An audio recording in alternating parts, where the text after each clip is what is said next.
Yo, what is going on, everybody? Welcome to episode 1 of the Swamp Signal.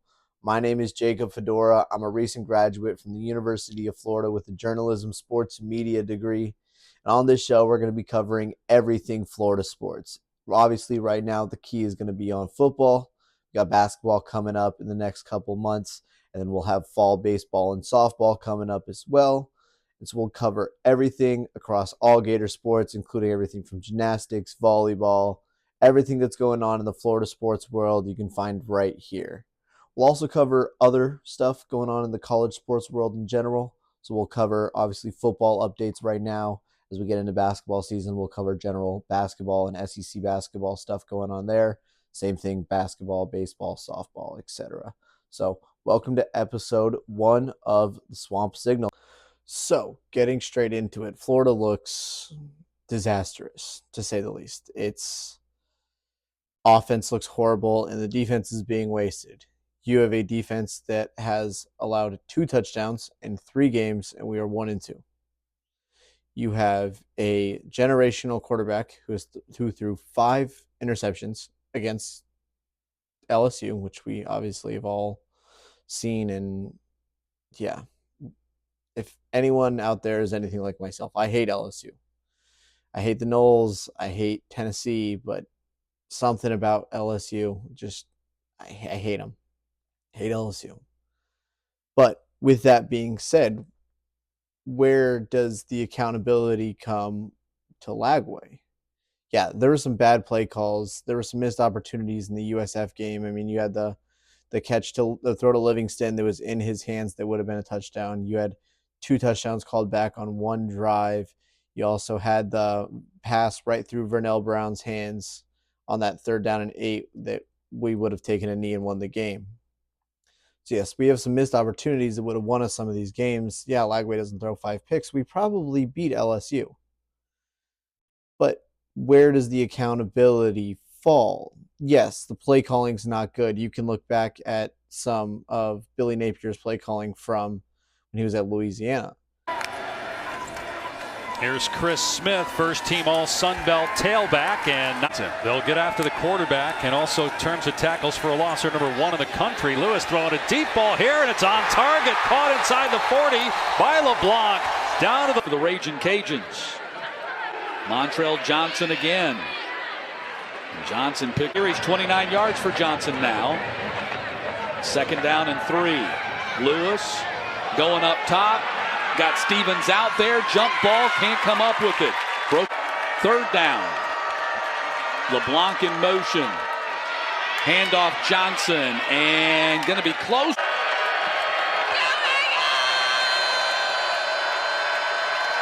Johnson takes a direct snap, and he didn't get it. They got the TFL. It's almost identical. So no wonder these high-powered schools are able to predict what we're going to run every week when he's been doing it his whole career. But there has to be some accountability on Lagway, and I don't think Lagway is the problem by any means. But I think it was his 5th interception. He's running to his left, cuts across his body, and throws across the field what ends up being into triple coverage for his 5th interception of the game. If that wasn't his 5th, then I stand corrected. But I mean, he overthrew one of his receivers, by 5-10 yards, which ended up being a pick. And that throw was also into the triple coverage. So where does the accountability land with some of these decisions that he's making?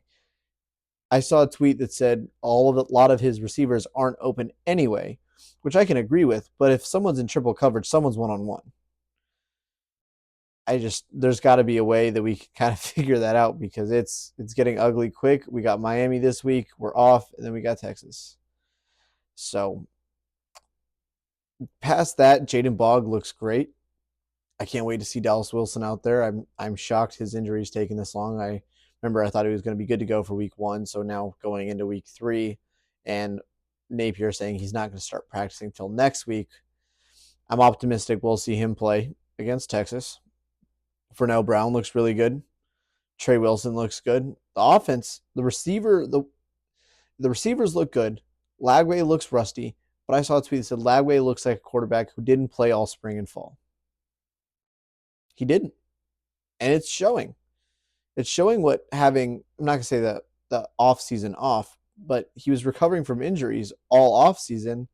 Didn't get a chance to gel with the team. He didn't play in the spring game, obviously. So at what point do we start pointing fingers other than Billy Napier? I think Billy Napier is the overarching issue with this team. But Lagway needs to be able to see the field and make a decision that isn't into triple coverage as well.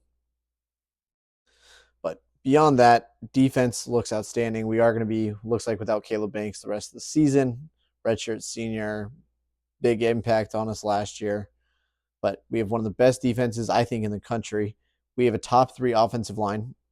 I'll throw the tweet up somewhere, down somewhere. We have a top 3 offensive line in the country. Billy Napier has the keys to 10 Lamborghinis, but he's driving it like my grandma's Kia Soul. He has all these weapons, all this speed. Lagway is supposed to be this dual threat kid, and that's what we saw from Byron Brown.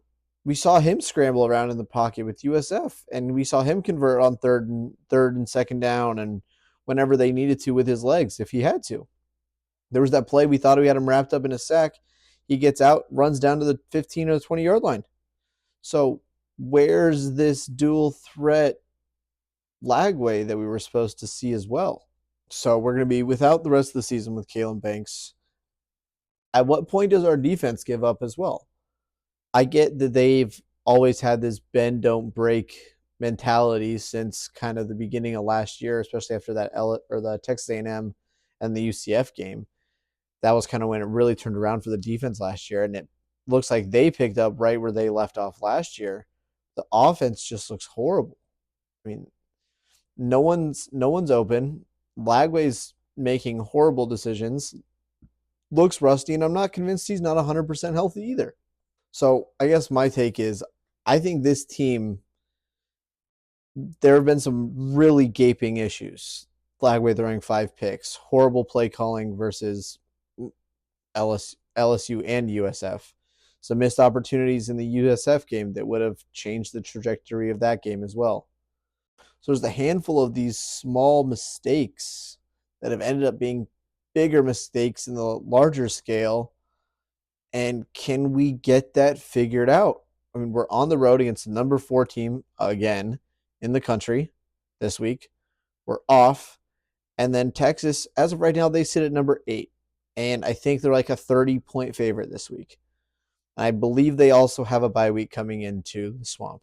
So they're going to be probably top 10, maybe top 5, depending on how some of these other games turn out.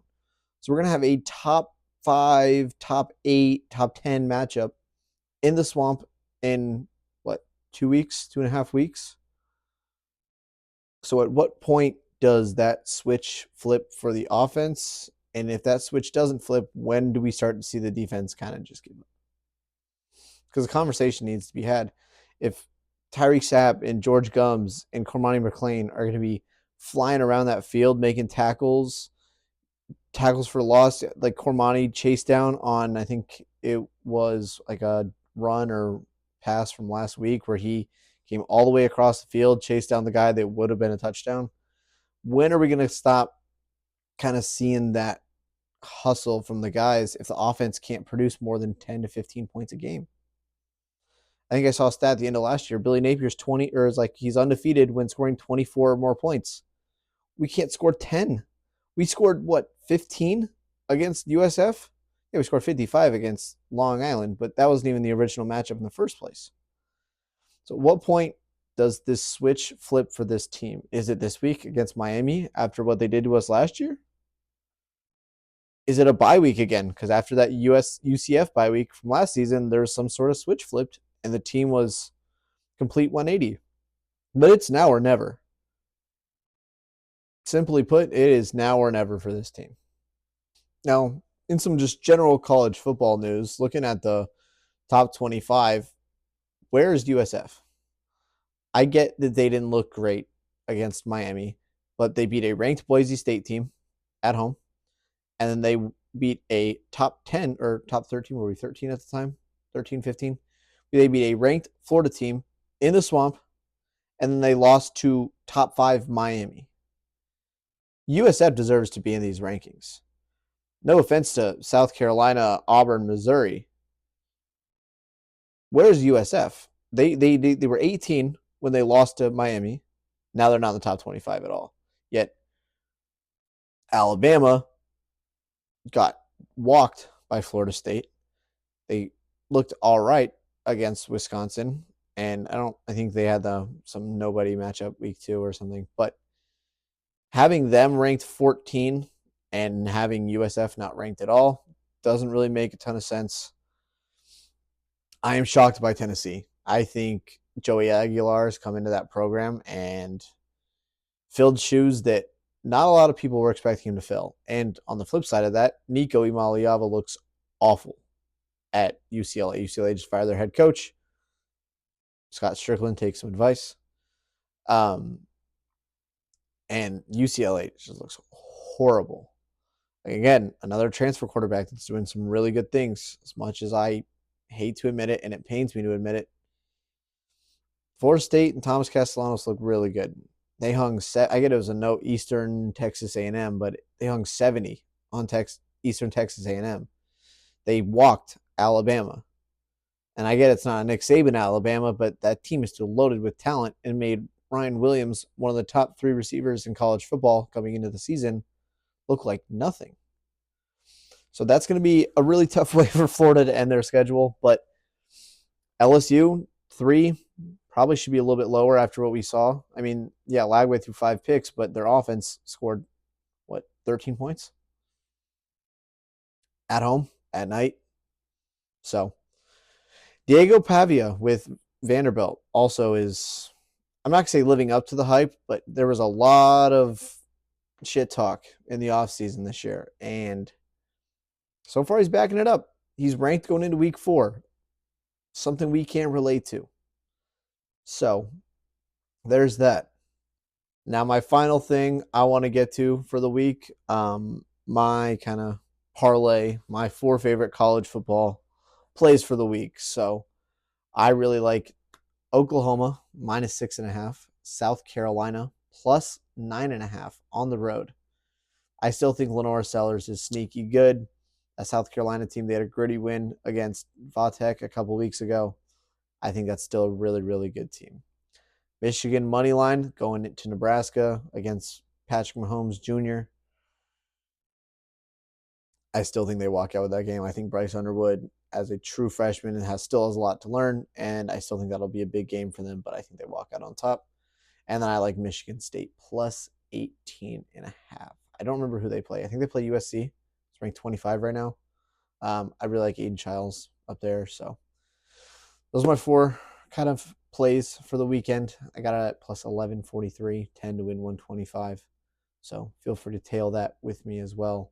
Let me know what you guys want to see in the upcoming weeks. I'll try to do 1 to 2 of these a week. Obviously, if something big happens, then we'll put them out as they come in. So for now, go Gators always. And I appreciate you guys watching, and I'll see you guys on the next one. Peace.